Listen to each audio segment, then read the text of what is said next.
கரூர்ல நடந்த துயரமான சம்பவத்தை பத்தி உங்க எல்லாருக்குமே தெரிஞ்சிருக்கும். 41 பேர் உயிரிழந்தாங்க. அந்த விஜய் அவர்களோட அந்த தாவேகா கட்சியோட பரப்புரை. அந்த ஒரு சம்பவத்துக்கு என்ன விஷயம்லாம் காரணம் அப்படின்னு சொல்லி தனிக்குழு அமைச்சு விசாரணை போயிட்டு இருக்கு. இது சம்பந்தமா சென்னை உயர்நீதிமன்ற நீதிபதி செந்தில்குமார் அவர் அந்த ஒரு கேஸை விசாரிச்சிருந்தாரு. அவர் பாத்தீங்கன்னா அந்த டிவிகே மேல பல கேள்விகளை சரமாரியா முன்வைக்கிறார். என்னென்ன கேள்விகள் அப்படின்னு பார்த்தோம்னா, கேள்விகளுக்கு முன்னாடி அவர் ஒரு விஷயத்தை சொல்லிடுறாப்புல. கரூர்ல நடந்தது ஒரு மேன்மேட் டிசாஸ்டர். சோ அங்க நடந்த சம்பவத்தோட வீடியோ எல்லாம் பாக்குறப்ப ரொம்பவே மனச வேதனை அளிக்குது. அது மட்டும் இல்ல விஜய் அவர்களுக்கு தலைமை பண்பே இல்லை அப்படின்னு சொல்லியிருக்காரு. அந்த ஃப்ளோலே அரசுக்கு ஒரு கேள்வி வைக்கிறாப்ல. விஜய் அவர்களோட பிரச்சாரத்தின் போது அவரோட பிரச்சார பேருந்து மோதி ஒரு பையனுக்கு விபத்து உள்ளாச்சு. அதுக்கு வழக்கு பதிவு செஞ்சு விஜய் மீது வழக்கு பதிவு செய்யறதுக்கு என்ன தடை?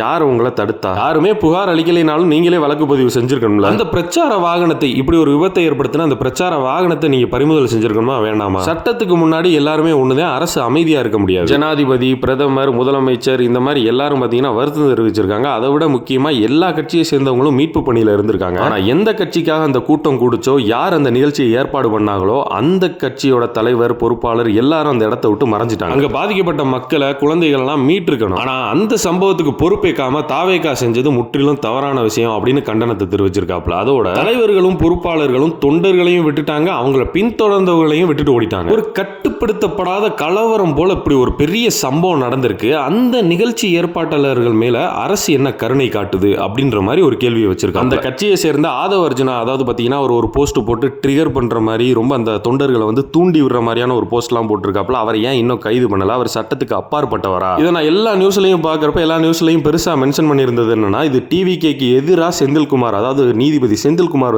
கேள்வி எழுப்பியிருக்காப்ல அப்படின்ற மாதிரி இருக்கு. ஆனா இந்த எல்லா கேள்விகளையும் பார்க்கறப்ப அரசுக்கு எதிரான கேள்வி மாதிரி தான் இருக்கு. ஏன் நீங்க இன்னும் இந்த மாதிரியான நடவடிக்கை எடுக்காம இருக்கீங்க அப்படின்ற மாதிரி. இந்த சம்பவத்தை தொடர்ந்து ஒரு அந்தர்பல்ட்டி அப்படின்னு ஒன்று கேள்விப்பட்டிருக்கீங்களா? அதாவது நீதிபதி இப்படி ஒரு கருத்தை சொல்றதுக்கு முன்னாடி வர ஒரு ஆடு வேற மாதிரி கத்திக்கிட்டு இருந்துச்சு. நீதிபதி அப்படி கருத்து சொன்னதுக்கு அப்புறம் அந்த ஆடே வேற மாதிரி கத்த ஆரம்பிச்சிருச்சு. ஒரு நிமிஷம் புரிஞ்சுக்கங்க. இல்ல விஜய் போய் கேளுங்க. சும்மா அவர் தவிர எல்லாரும் பேசுறாங்க. அவரை போய் கேளுங்க. டிவிகே கட்சியை போய் கேளுங்க. மார்க்கெட்டிங் ஆபீசரா டிவிகே. ஏண்டா இதுக்கு முன்னாடி நீங்களா தானடா கத்திட்டு இருந்தீங்க? உண்மை அறியும் குழுன்னு ஒரு கூட்டத்தை கூட்டிட்டு வந்தீங்களேடா. அந்த கூட்டத்துல ஹேமமாலினி எல்லாம் வச்சிருந்தீங்களே. அந்த ஹேமமாலினி அம்மா யாருன்னா, அந்த மகா கும்பமேளான்னு ஒண்ணு நடந்துச்சுல, அதுல பாத்தீங்கன்னா 30 பேருக்கு மேல இறந்து போனாங்க. கூட்ட நெரிசல் கணக்கு தப்புன்னு சொல்றாங்க, நிறையான்னு சொல்றாங்க. என்னமா அப்படி ஆகி போச்சுன்னு கருத்து கேட்டதுக்கு அவ்வளவு கூட்டம் கூடும் போது என்ன அதெல்லாம் ஒரு இழப்பா அப்படின்ட்டு அந்தம்மா தமிழ்நாட்டில் நடந்த ஒரு ஸ்டாம்பீடுக்கு உண்மை அறியும் குழுல வருதுன்னா யோசிச்சு பாருங்க. இதுக்கு பின்னாடி இந்த சங்கி பயலுக்கு என்ன ரோல் பிளே பண்றாங்க? நாங்க பாக்குறோம் சிபிஐ கூட அது இதுன்னு குமால அடிச்சவங்க இப்படி ஒரு நீதிபதி கருத்து சொன்ன உடனே பெல்ட்டி அடிச்சாங்க. அவரை போய் டிவிகே கட்சியை போய் மார்க்கெட்டிங் ஆபீசரா டிவிகே.